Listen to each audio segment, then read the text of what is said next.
سلام علیکم. حالتون خوبه بچه؟ خیلی سرده، زمستونم شروع شده، امروز اول دیه. هوا اینا خیلی خوب بود. بعد دیشب نمیدونستم که شب جمعه است و امروز جمعه است. رفتم یه نگاه کردم دیدم که جمعه است و اینا، تصمیم گرفتم برم بیرون. امروز کارو کلا بیخیال شدم. مجیدم اومد. سلام علیکم. برو بیا. بعد زنگ زدم به مجید با هم بریم بیرون. مجید یکی از دوستامه.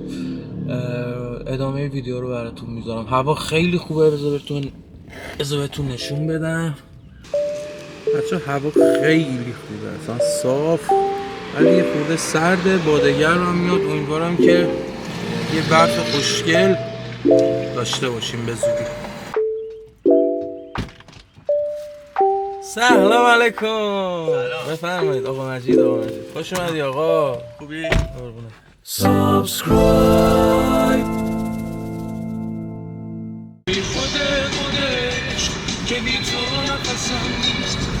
بله، بنزینم نداری.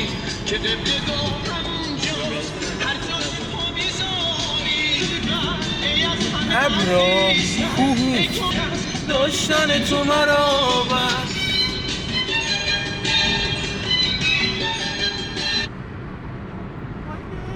موزیک تموم.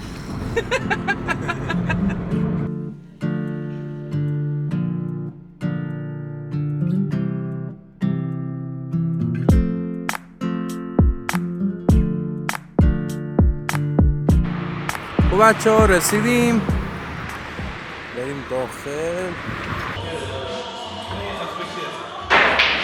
اسمشو ولاگ یا واسه اسمم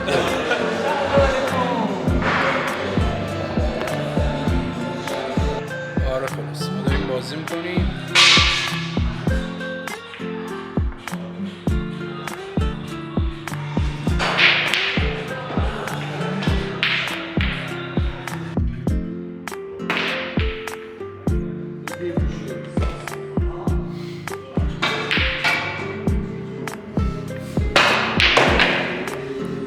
ماشاءالله.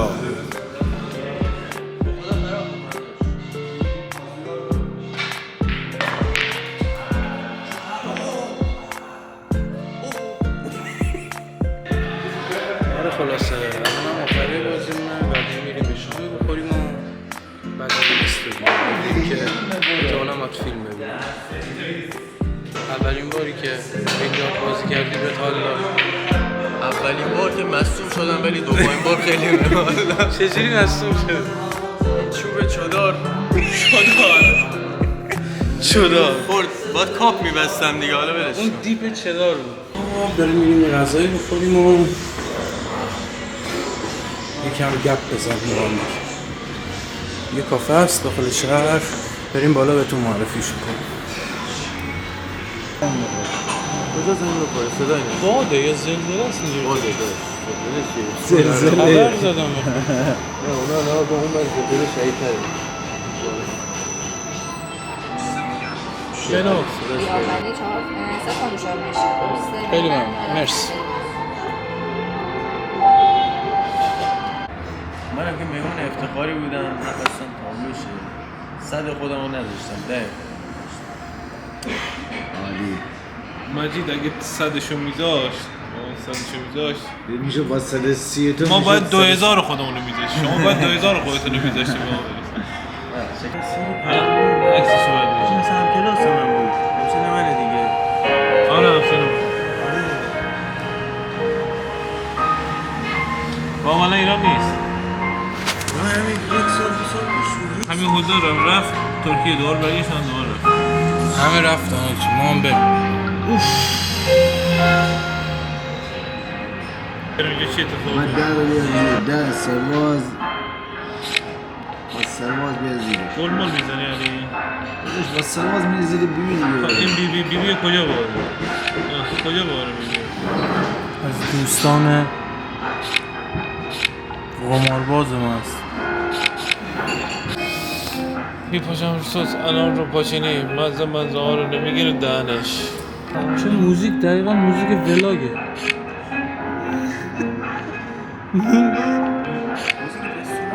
کپی رایت نخوره.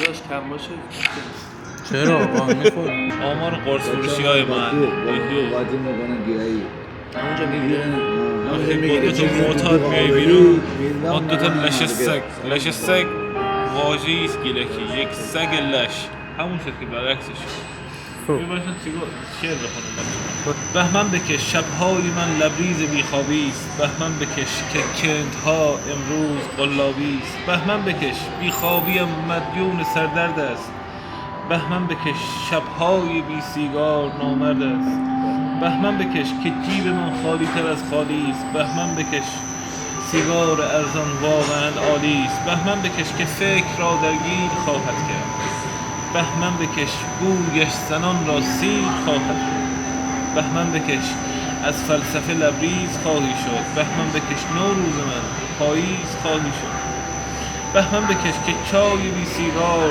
بیماری است، بهمن بکش دنیای من یک زیر سیگاری است، بهمن بکش دلبند این آغوش خواهی شد، بهمن بکش که زیر پا خاموش خواهی شد، بهمن بکش وقتی که در را بر همه بستی، بهمن بکش در بین گریه از سر مستی، بهمن بکش این آخرین نخهای این درد است، بهمن بکش خس خس برای سینه مرد است، بهمن بکش که سرفه هایم باز می سوزند، بهمن بکش لبهای من را باز می دوزند، بهمن بکش که قصه را از یاد خواهی برد، بهمن بکش که زود خواهی برد.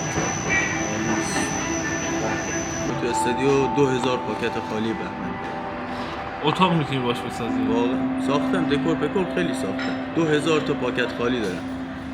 وایسادم 3000 که شد به مناسبت 3 اول سنسی که اونم 3 داره برام با شرکت بهمن قرارداد بندم پاکت خالی رو دوباره عرضه کنم، دوباره از تولید به مصرف. مهندسی یه شعر در چیز برام بخون. بهمن بکش که این سیگار عالی است، بهمن بکش که زیر پات قالی است، بهمن بکش که علی بالی است، در اینستا خوابیده جای ما خالی است. نظام کردیم بهش چی بود؟ زیر جوخه اعدام جلاد را آخرش میشد جلاد را. یه شب تا صبح ستایی نشستیم تمامی قافیا قصاب جلاد. علی آقا مثلا با ما اومده کافه، چیه؟ زبونش درگیره. کی؟ آره همین الان رفتی توش، همین الان چجوری من من دیدم با تازه داشت به دختر میگو من دوست دارم نظر شما راجع به اگزیستانسیالیسمی که توی حالت جمهوری اسلامی وجود داره، از اتفاقهای ناسیونالیستی که یک سری کانتورها بینمون به وجود آوردن، نظرتون؟ من این جواب رو ریاکشن این جواب رو بر اساس ریفکت هایی که از مکتب مورالیسم دینی و ضد پوپولیست ها که در مکتب آن خانها، ببین ما اولین یک سری مشکلاتی که ما داریم بر اساس وجودی همین پانها هست که اتفاقا من چند روز پیش میونه کلامتون فهمیدم که ما پانگیلک هم داریم. بله، اولین پانگیلکی که ما داشتیم که مثلا اومد سر این قضیه بسیار واقعا دارم جدی میگم، ولی اولین پانگیلک اصلا اولین پانی که توی ایران چیز شد پانگیلک بود که از میرزا شروع شد دیگه. ملیت گرایی رو شروع کردن میرزا شروع کرد که بعد مثلا اومدن چیکار کردن ترویجش دادن، مثلا پانتورکیسم اومد، پانکوردیسم الان داریم دیگه، کوردهای دوره خاص. این خیلی عجیبه که پانگیلک ها خیلی احساس نزدیکی میکنن با پانکورد ها و پانگیلک ها احساس نزدیکی میکنن در مقابل پانکورد ها.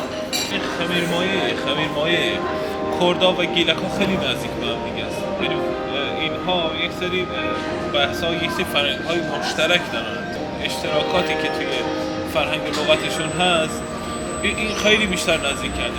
بماند که حالا مثلا رقصاشون و خورد فرهنگ های دیگه که در کنار هم دیگه دارن و پانکوردها و پانتور گیلک ها بیشتر با هم دیگه میسازن تا پانهای دیگه. عجیب نظر شما چی استاد؟ درباره آنتورها کیها؟ آنتورها استاد کلا سنسی لفظای زیادی داریم. ما وقتی میخوایم یه نشستی بکنیم، نشست خبری ها دیگه به اصطلاح میگیم بریم آنتور کنیم فلان. آنگور عمل کنیم. آنتور. آره. آنتور اونجوری آنتور بخوریم. آره. استاد ما از اطلاعات شما در زمینه ترک و خود مواد مخدرات چیا هستن؟ یک تعریفی میخوام از کوک بچه که این روزا من خیلی بیشتر میبینمش. کوک بچه تو جمله بستگی داره دیگه. مثلا چی دقیقاً کجا شنیدی، چی شنیدی؟ من از بین دانش آموزای خودم شنیدم کوک بچه. مطمئن چیز دیگه نه نشنیدی؟ عمران هم شاهد این قضیه. مواد مخدر. آنطور چه قرار نگفتن کوک بچه، گفتن آقا ما یک کوک بچه داریم میخوایم بفروشیم. کوک بچه یعنی کوک کن، کوک کوچک، کوکک. یعنی چی؟ کوکک. همون.